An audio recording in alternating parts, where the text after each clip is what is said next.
Moving on to number 5. This is a fragrance that people from around here will already know exists.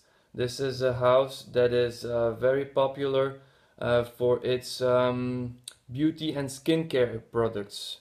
And people from Belgium and Netherlands will know what I mean. It is getting popular in the States too because of, the hype is getting over there. Some people compare this to tobacco vanille.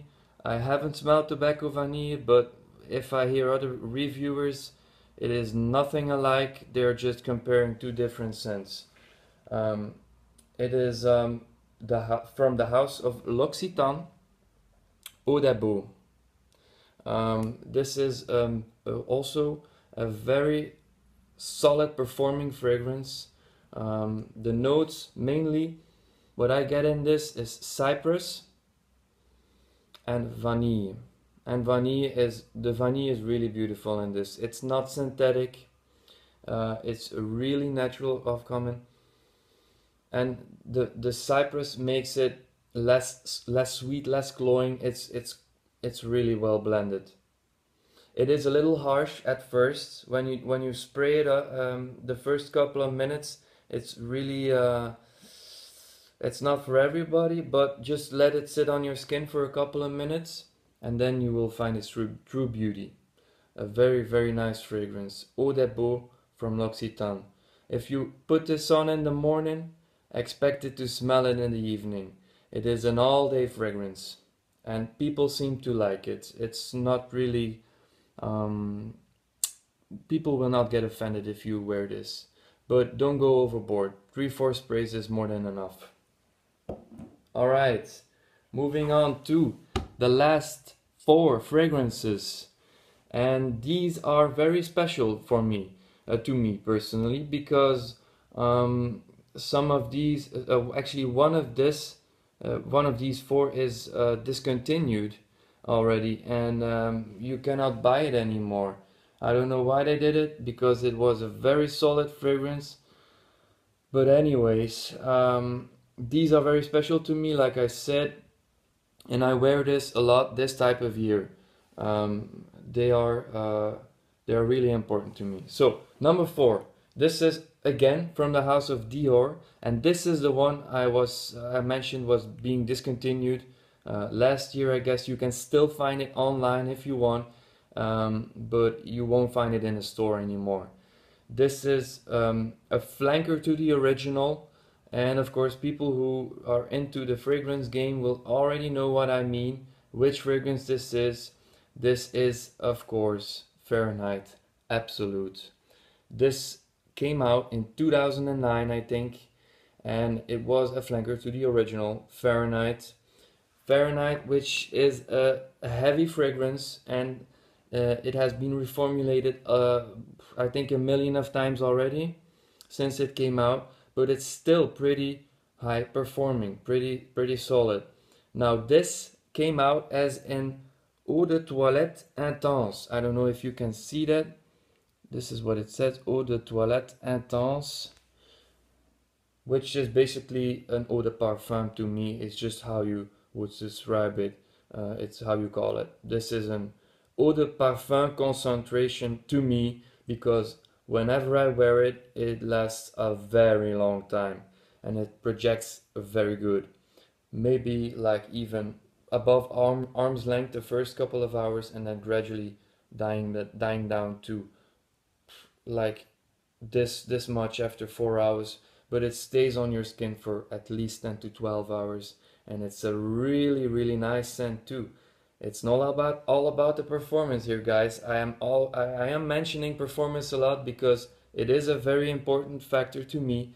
In a top 10 winter list, they have to be each and every one of these is a very good performing fragrance, but it's not all about the performance itself. This is truly a beautiful scent. It has an incense type of it's an incense type of fragrance. It's very mysterious. It's very romantic. I would say it's romantic. Maybe not to some of you, but I think it's very romantic. It's very alluring. Maybe they should call this Allurom, but I don't know. Yeah, but this is very charming, very warm, very deep, very complex, and I really love this. You should check it out. I think there's also some myrrh in this. I don't know, but it's warm, sweet, and there's a lot of incense too. Yeah, very, very nice fragrance. I think I might even wear this today again. Okay, so moving on to number 3. This is, of course, also a very well-known fragrance in the community. You won't find a lot of people wearing this anymore because it came out in, I think, 95 or something like that. And by now, a lot of people have grown tired of it. They have moved on to other things. Um, the house itself made a huge amount of flankers, and some of them are really popular, like Pure Havane and Pure Malt. Excuse me, but I still enjoy the original the most this time of year, and that is of course the original Angel Man. Now, Angel Man is a special fragrance. It changed up the designer market a lot in the 90s because at that moment, a lot of the men's fragrances were very fresh and very sharp, a lot of citrus-based fragrances. And when this came out, like everybody was shocked because this is the complete opposite of it. This is very sweet, extremely cloying. If you're not easy on the trigger, with this you can expect people to smell you in Japan when you're wearing this in America. It's just so intense. And also, what a lot of people mention, this has a tar opening. Now, I don't really know what they mean by that because I do not get a tar opening. I do get something gray, something dark in the opening, and extremely synthetic. But when this starts to dry down, this is one of the most beautiful blended scents I've ever come across. It is synthetic, don't get me wrong. This is no Eau de Beau, this is no L'Instant de Guerlain pour Homme Extreme. This is an all synthetic scent, but it doesn't make it less pretty. To me, this is a very good scent for winter time. You will get noticed. It is very charming, very warm, and people give you compliments. Angel Man by Thierry Mugler. Moving on to number 2, actually. And this is another fragrance that everybody seems to love. And I cannot blame you guys. This is a very, very extremely pleasant scent. Again, from the house of Dior, which when I just think of it, Dior must be one of my most respected and most loved brands out there. So yeah, so this came out, I think, 2011, and it has already been reformulated, and people are going crazy about the vintage. Now, I have smelled the vintage when it came out, and I have a reform bottle, and I seriously wouldn't suggest you buying a vintage unless you can get one really cheap. Don't spend your money if you don't find a vintage. The reform is really good. This is, of course, Dior Homme Intense. Look at that bottle. Isn't it pretty?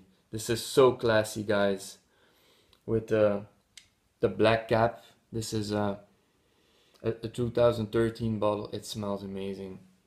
This is what I think what I call a natural fragrance. This is the complete opposite of Angel Man. For example, this smells really natural.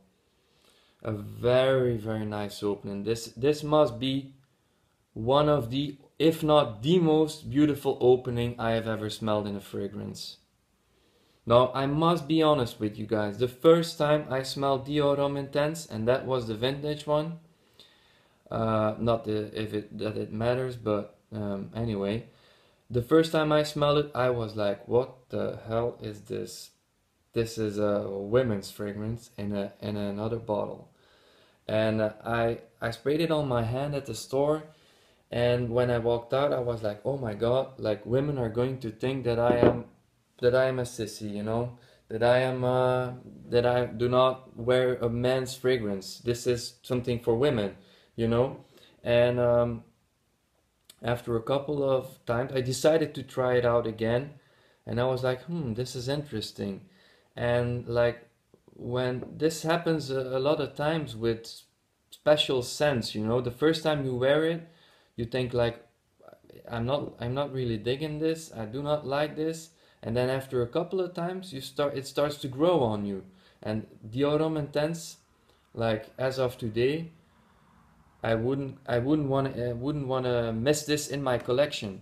I wear this a lot, and people seem to like it, especially people who know one a few things about fragrances, and a lot of women like it too. This is very intense. It's an eau de parfum, and yeah, this is actually the biggest bottle they have, 150 ml. I think this will last me a long time. A beast mode sprayer too. This is one you should definitely check out if you haven't heard of it. Great for wintertime. My number 2, Dior Homme Intense by Dior. Moving on to number 1. People who have seen the other videos in my channel, and there aren't a lot at this moment, but people who have seen the other videos will kind of figure it out already what the number 1 is. It is a very special fragrance. It is not something you would expect a guy from my age wearing again, but I don't care. It is extremely powerful. It came out in the 80s, very masculine, and it's not something you would wear to a first date. It's not something you should wear to work if you are in an office or if you have a lot of people nearby, but it is a statement maker, and it's something that will distinct you from everybody else in the street. It has been reformed recently in 2010, since the house was being overtaken by another company, and now it's all going down to shitters, excuse me for saying. This is none other than Kouros by Yves Saint Laurent. And Kouros, this is the vintage one with the silver bottom. It's something I picked up online on a second-hand store, and the guy only asked like 25 euros for a full bottle, and he gave me this one, which is an almost empty one, but it still has some juice left in it. I checked the batch codes, and they are from 2006 and 2007. They're a lot more powerful than my dad's new bottle. The new version of Kouros is still really good, don't get me wrong, go check it out. It is a bit safer though. It is there's a lot more, it's more soapy. This one is more pungent, more strong, more concentrated, and this has more of the urine type of smell that people mention. This is of course because it has an animalic note, which I really adore, and some people too, but you know, you cannot please everybody. This is a fragrance that will make you stand out of the crowd. Extremely powerful. If I put this on in the morning, I will smell it in the evening, if not the next day. So yeah, Kouros by Yves Saint Laurent. Okay guys, this is my number 10. I hope you enjoyed it. If you are new to my channel, please like and subscribe. You can ask me any kind of question you want. Comment down below. Okay? See you guys. Have a great day. Bye.